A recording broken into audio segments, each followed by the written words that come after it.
हम लोग के जो प्रोग्राम हैं इनकी बुनियाद दो पिलर्स पे है। पहले तो आपसे एक सवाल पूछना चाहूंगा, कितने लोग सोचते हैं that people are our greatest asset? Please raise your hand. Not true, not true at all. साहब ध्यान दीजिएगा, people are not assets, only good people are assets, rest are all liabilities. कहीं पर भी देखिए साहब, only good people are assets, rest are all liabilities. और goodness कहीं पर भी देखें, अच्छाई हमेशा हम लोगों को सींचनी पड़ती है। Goodness always needs to be cultivated, evil happens anywhere. हम लोग के प्रोग्राम की बुनियाद दो है। एक, we don't have business problems, we have people problems. And when we take care of our people problems, most of our business problems are automatically resolved. How many agree with that? Raise your hand.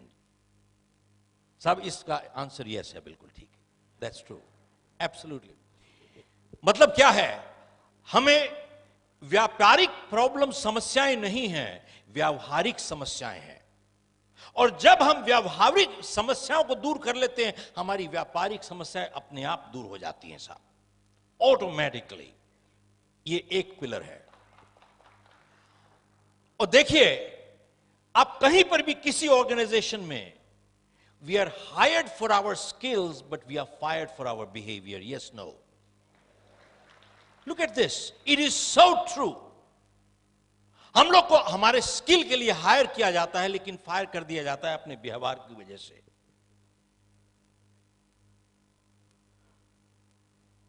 और दूसरी चीज, जब भी कोई इंसान यह कहता है कि यह मैं काम नहीं कर सकता, वो दो चीज कह रहा है, या मुझे करना नहीं आता या मैं करना नहीं चाहता। ध्यान से देखिए, जब कोई इंसान यह कहता है कि यह काम मैं नहीं कर सकता, दो चीज कह रहा है, या मुझे करना नहीं आता या मैं करना नहीं चाहता। अगर यह कह रहा है कि मुझे करना नहीं आता, तो उसको टेक्निकल ट्रेनिंग एजुकेशन की जरूरत है साहब। लेकिन अगर यह कह रहा है कि मैं करना नहीं चाहता, तो दो चीज कह रहा है, या मैं परवाह नहीं करता, that is a attitude issue. Major challenges इन्हीं दो कैटेगरीज में आती हैं, या एक एटीट्यूड इशू होता है या वैल्यूज इशू होता है। 90% of the problems are right here. How many agree with that? Raise your hand. This one is a yes again. That's right.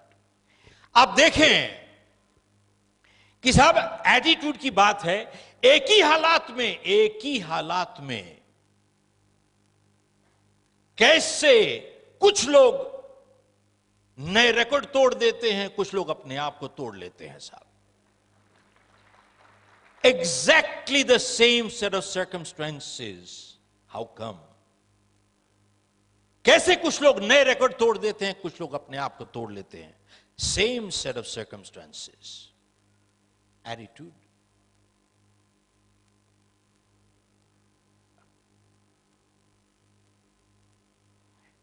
आप लोगों में से कितने लोगों ने मुझे पहले सुना है? मैं हाथ खड़ा करके बताइए तो। अच्छा, मैं इसलिए जानना चाहता हूं कि will you laugh at the same jokes? That's why.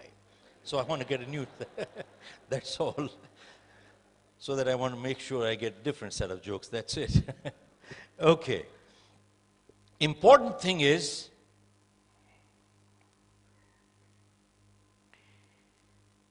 आप लोगों ने मोहम्मद अली का नाम सुना है साहब? Who was Muhammad Ali? The champion boxer. साहब जब वो रिंग में जाते थे, क्या कहते थे? I'm the greatest, I'm the champion, I'm the greatest, I'm the champion, I'm the greatest, I'm the champion. He never said, I hope I win, I hope I win, I hope I win. ये कभी नहीं कहा साहब उन्होंने. He used to say, I'm the champion, I'm the greatest. ये क्यों कहते थे? एंड जब वो रिंग में जाते थे और अपने अपोनेंट को देखते थे और उसको कहते थे, You have the belt, but I am the champion. Belt तुम्हारे पास है लेकिन चैंपियन मैं हूं। साहब रिंग के अंदर चैंपियन बनने से पहले वो बाहर चैंपियन बन चुके थे already. He was a champion outside. But ये क्यों कहते थे I am the greatest, I am the champion? This is positive thinking. Mentally अपने आप को ही used to psych himself up mentally. इसका क्या मतलब है? With positive thinking everything in life is possible. How many agree with that? Raise your hand. Not true. This one is not true. साहब ध्यान दीजिएगा, बहुत गलत फहमियां हो जाती हैं आदमी को. मैं साहब चाहे जितना पॉजिटिव हो जाऊं, मैं आपका किडनी ट्रांसप्लांट नहीं कर सकता साहब, मर जाएगा दूसरा आदमी. साहब पॉजिटिव थिंकिंग सफलता की गारंटी नहीं करता है. पॉजिटिव थिंकिंग पॉजिटिव एफर्ट के साथ एंड पॉजिटिव एक्शंस के साथ आपकी सफलता की संभावना को बढ़ा देता है साहब.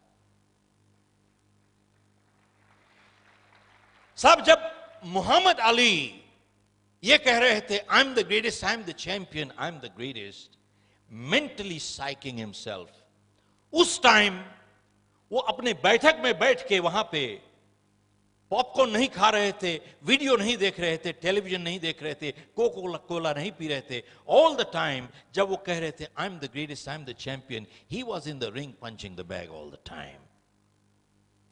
He was punching the bag. मतलब पॉजिटिव थिंकिंग पॉजिटिव एक्शंस के साथ चल रही थी, क्योंकि positive thinking without positive action will get you nowhere in life. मैं किताब लिख रहा हूं मिथ्स. बहुत बारी ये गलत फहमी होती कि साहब पॉजिटिव थिंकिंग से सभी कुछ कर लोगे आप. No no, positive thinking must be backed with positive actions in order to achieve success. It increases your probability of success. आपकी सफलता की संभावना बढ़ जाती है इससे.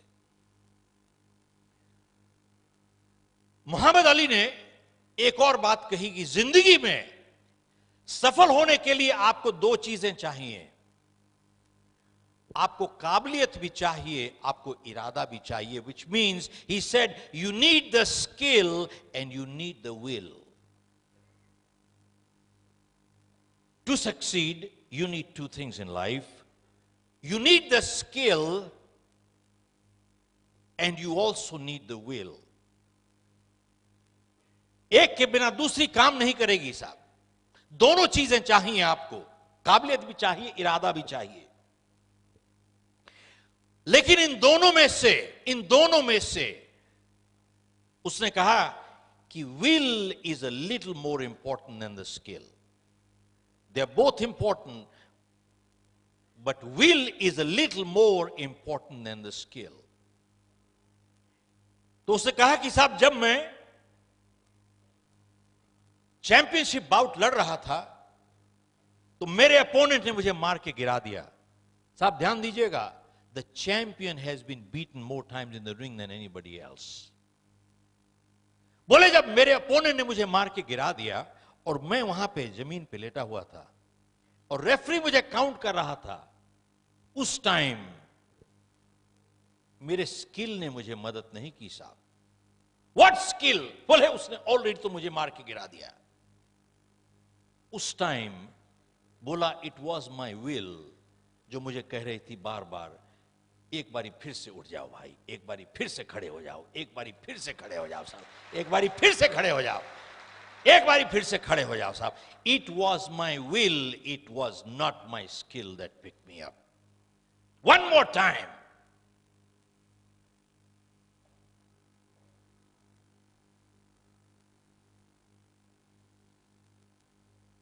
साहब आप लोगों ने माइकल फेल्प्स का नाम सुना होगा. कौन था माइकल फेल्प्स? That swimmer. कितने गोल्ड मेडल्स जीते साहब उसने? 21 या 22 जीते लास्ट ओलंपिक्स में. लेकिन इसको प्रसिद्धि कब मिली? 2008 में, जब इसने क्या किया, बेजिंग में 36 साल पुराना रिकॉर्ड तोड़ा। किसका? मार्क स्पिट्स का। मार्क स्पिट्स 1972 में म्यूनिक में उसने 7 गोल्ड मेडल जीते थे। वहां पे प्रेस वाले भी थे, तो किसी ने कहा कि साहब 7 गोल्ड मेडल जीत लिया आपने, must be your lucky day, must be your lucky day. तो जब मार्क स्पिट्स ने यह सुना must be your lucky day, उसको बहुत बुरा लगा। तो उस जर्नलिस्ट को बुलाता है, कहता है तुम इधर आओ, मैं तुमको बताता हूं what luck did for me. कहता है आई वॉज इन मैक्सिको 1968। बोला मुझे मैंने 3 गोल्ड मेडल जीते। He says, मैं खुश था लेकिन ना खुश था। बोले मेक्सिको से म्यूनिक में 4 साल में मैंने 10,000 घंटों की प्रैक्टिस की है। और अगर आपका गणित अच्छा है, इसका मतलब है 2,500 घंटे हर साल। और गणित और अच्छा है, इसका मतलब है 8 घंटे डेली बिना एतवार के। और मार्क स्पिट्स ने जर्नलिस्ट को कहा कि आप ऐसा कीजिए, अगले 4 साल के लिए 8 घंटे डेली पानी में बैठ जाइए, आपका जिस्म सुकड़ जाएगा। पूछता है, बोले क्या किस्मत ने मुझे जिता दिया है।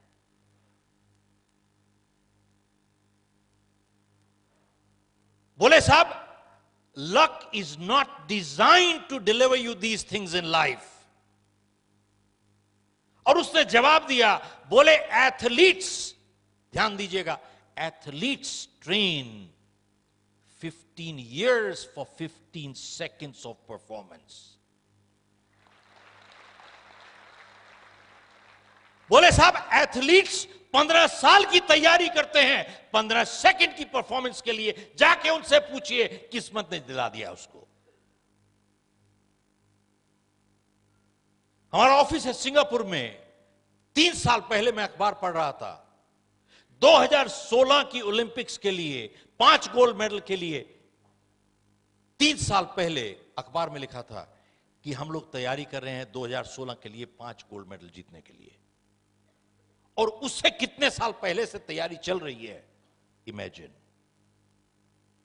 बोले साहब एथलीट्स 15 साल की तैयारी करते हैं 15 सेकंड की परफॉर्मेंस के लिए।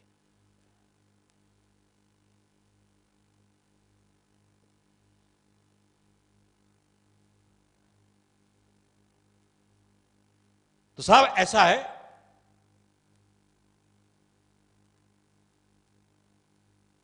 लेकिन माइकल फेल्प्स ने 8 गोल्ड मेडल जीते बीजिंग में। अब मैं यहां से हाथ देखना चाहता हूं, आप लोगों में से कितने लोगों को यह मालूम है कि 2 साल पहले ओलंपिक से 2008 से पहले माइकल फेल्प्स का हाथ फ्रैक्चर हो गया था साहब। one lady, I need to give you a gift. Come on up here. Only one person here. Look at this.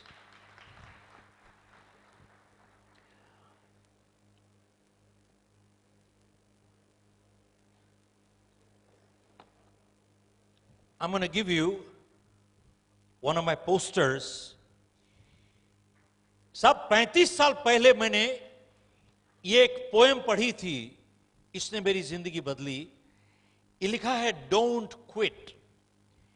It says, when things go wrong as they sometimes will, when the road you are trudging seems all uphill, when the funds are low and the debts are high and you want to smile but you have to sigh, when care is pressing you down a bit, rest if you must but don't you quit.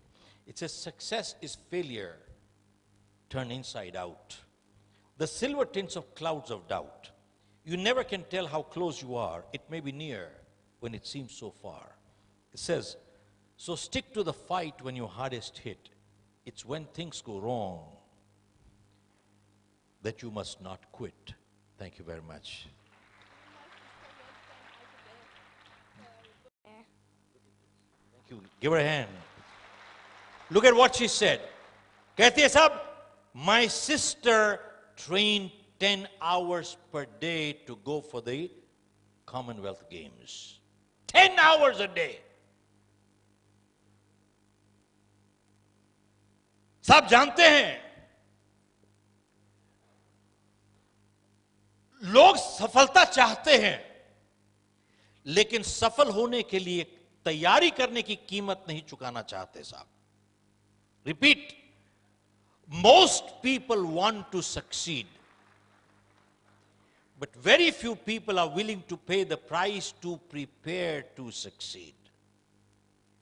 सफल होना चाहते हैं साहब, लेकिन सफल होने की तैयारी करने की कीमत चुकाना नहीं चाहते साहब. आप भी चले जाइए, अगर 8 घंटे डेली अगले 4 साल के लिए आप भी प्रैक्टिस कीजिए, 10,000 घंटे, आप भी ओलंपिक में जा सकते हैं, मैं भी जा सकता हूं.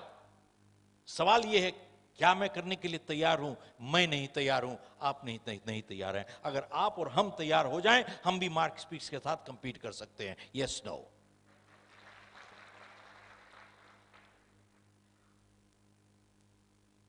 साहब 2 साल पहले ओलंपिक से माइकल फेल्प्स का हाथ फ्रैक्चर हो गया था, और डॉक्टर ने उसको कहा कि देखिए, अब आप पानी में नहीं जा सकते. और सवाल यह है कि अगर आपका हाथ जुड़ जाए तो क्या इसमें उतनी ताकत दोबारा से आ सकती है जैसे पहले थी? आप ओलंपिक्स में कंपीट कर रहे हो, अड़ोसी पड़ोसी के बच्चों के साथ नहीं कर रहे हो. माइकल फेल्प्स 10 साल से ट्रेनिंग कर रहा था. इसकी पूरी जिंदगी का सपना चूर हो रहा था साहब. हर रात को इसने सपने लिए साहब. सपने तो जब सोते हैं तभी आते हैं. कितने लोग सहमत हैं? हाथ खड़ा कीजिए साहब. बिल्कुल झूठ है साहब, यही तो. साहब ध्यान दीजिएगा, आज सपनों की एक नई परिभाषा लेके जाइए. सपने वो नहीं जो नींद में आते हैं, सपने वो होते हैं जो नींद नहीं आने देते हैं साहब. क्या बात कर रहे हो?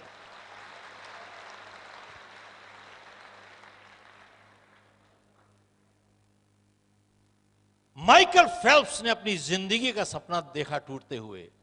बोला साहब, मैं पानी में जाऊंगा, हाथ इस्तेमाल नहीं करूंगा, पांव इस्तेमाल करूंगा. साहब ट्रेनिंग करता रहा माइकल फेल्प्स. उसके बाद 2008 में बीजिंग में इसने मार्क स्पिट्स का 36 साल पुराना रिकॉर्ड तोड़ा और 8 गोल्ड मेडल जीता साहब. ये 8 गोल्ड मेडल, और 8 में से एक इवेंट थी 100 मीटर्स बटरफ्लाई स्ट्रोक. अंदाजा लगाइए कि माइकल फेल्प्स और जो दूसरे नंबर पे आया था, कितना फासला रह गया था साहब. 1/100th of A second. एक सेकेंड का 100वां हिस्सा. अब साहब कैसे कैलकुलेट करते हैं आप कीजिएगा, मुझे आता नहीं साहब ये सब करना. एक सेकेंड का 100वां हिस्सा. और कहा जाता है कि जब इसका हाथ फ्रैक्चर हो गया और ये हाथ से प्रैक्टिस कर रहा और लात से प्रैक्टिस कर रहा था, इसकी लेग्स इतनी स्ट्रांग हो गई थी दैट लास्ट पॉइंट इसी ने उसको लास्ट पुश दिया साहब. लास्ट आज मैं आपसे इतने लोगों की जीवनियां जब पढ़ते हैं, आज एक सफलता की आपसे एक नई परिभाषा देना चाहता हूं आपसे. इन्हीं से सीखा हूं मैं, मेरी नहीं है ये. Success is not absence of problems, it is overcoming problems. Michael Phelps को प्रॉब्लम थी. He had a problem.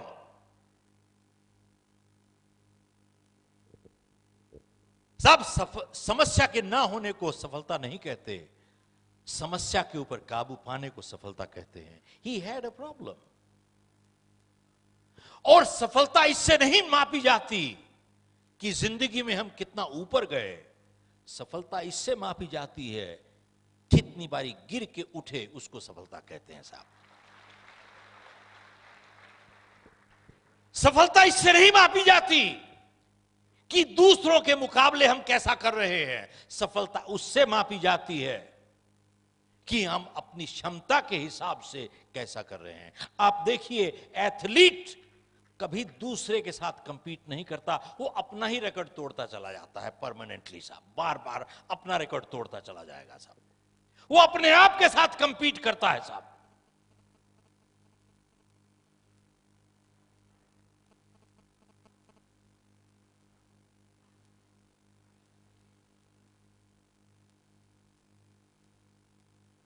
कुछ 6 महीने पुरानी बात है,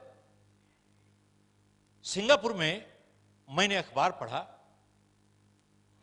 तो उसमें लिखा था कि तकरीबन 50%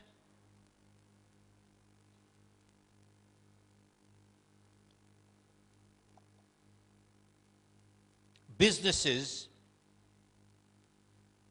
फेल हो जाते हैं all over the world with in the first 5 years. These are statistics. 50% of businesses fail हो जाते हैं with in the first 5 years. और अमेरिका में ये स्टैटिस्टिक्स है कि तकरीबन 90% बिजनेसेस फेल हो जाते हैं पहले 5 साल में.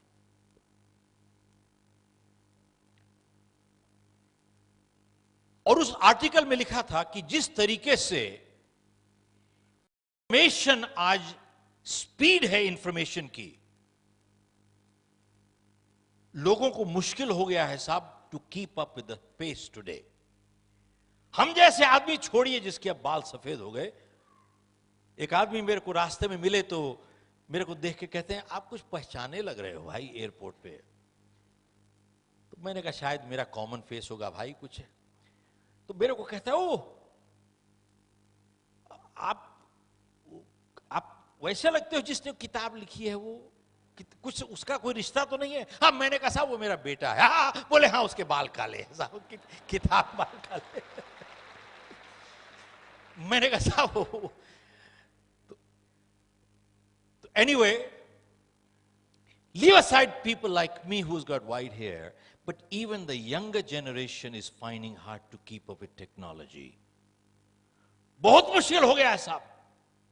और उस आर्टिकल में लिखा था कि स्पीड ऑफ टेक्नोलॉजी जिससे बढ़ रही है, हर क्लास जो आज ग्रेजुएट कर रही है वो पिछली क्लास से थोड़ी ज्यादा नॉलेजेबल है. रिपीट करता हूं साहब, आज हर क्लास जो ग्रेजुएट हो रही है वो पिछली क्लास से थोड़ी ज्यादा नॉलेजेबल है. ये स्पीड है टेक्नोलॉजी की. ये पॉजिटिव साइड है, that they are little more knowledgeable than the previous one. The flip side is within 2 years इनकी नॉलेज भी ऑब्सोलीट हो जाएगी साहब. 2 साल के अंदर इसकी नॉलेज भी ऑब्सोलीट हो जाएगी. और उस आर्टिकल में लिखा था कि आने वाले टाइम में, साहब ध्यान दीजिएगा, आने वाले टाइम में सिर्फ वही लोग सफल हो पाएंगे जिनके पास 2 काबिलियत होंगी साहब.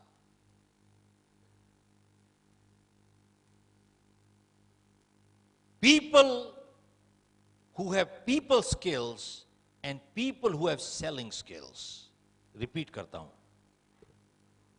Only people who will succeed in life going forward are people who have 2 skills.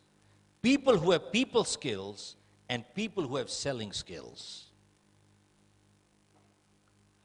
Ability to deal with people and ability to sell. जिनके पास ये 2 काबिलियतें हैं, बोले साहब उनको सफलता से कोई नहीं रोक सकता. अब इसका उदाहरण क्या है? आप देखें किसी भी संस्था में,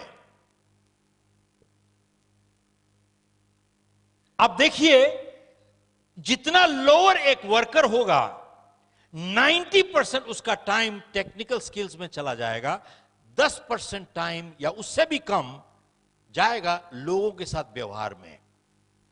और जितने आप ऊपर चले जाते हैं, ऊपर उठते चले जाते हैं, 90% आपका टाइम जाता है लोगों के साथ व्यवहार में, less than 10% in technical skills. Yes no? 90% time.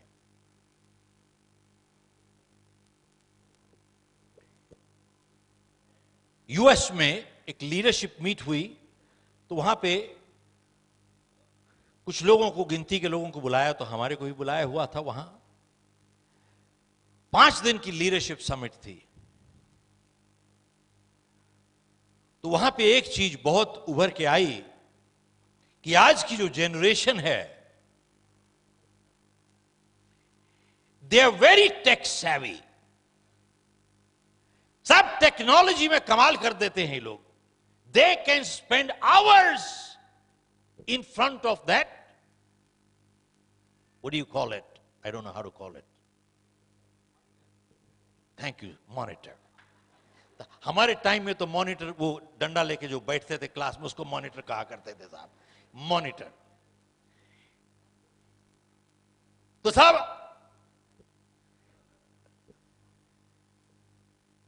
मैं सिर्फ जानना चाहता था, खाई मैं ही अनपढ़ हूं या कोई और भी है साहब? Monitor. They can spend hours in front of that machine. They're so comfortable with that machine. But the flip side is that they have become uncomfortable with people today. Yes, no? The current generation has become uncomfortable with people. और साहब technology इतनी अभी advance नहीं हुई है। You still have to get married to people.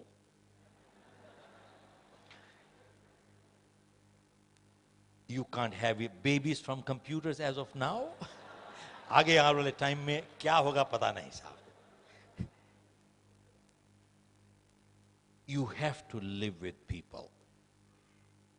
और साहब किसी ने बहुत सही बात कही है, टेक्नोलॉजी और टेक्नीशियंस आप हमेशा पैसे के साथ खरीद सकते हो, लेकिन दुनिया में सबसे अमीर इंसान रिश्ते उनको बनाने ही पड़ते हैं। सब टेक्नोलॉजी और टेक्नीशियंस पैसे के साथ हमेशा खरीद सकते हो आप, लेकिन दुनिया में चाहे जितना अमीर इंसान हो जाए, रिश्ते उसको बनाने पड़ते हैं साहब। इसको क्रूड लैंग्वेज में कहा जाएगा कि साहब आप कुत्ता खरीद सकते हो लेकिन पूंछ नहीं हिलवा सकते साहब।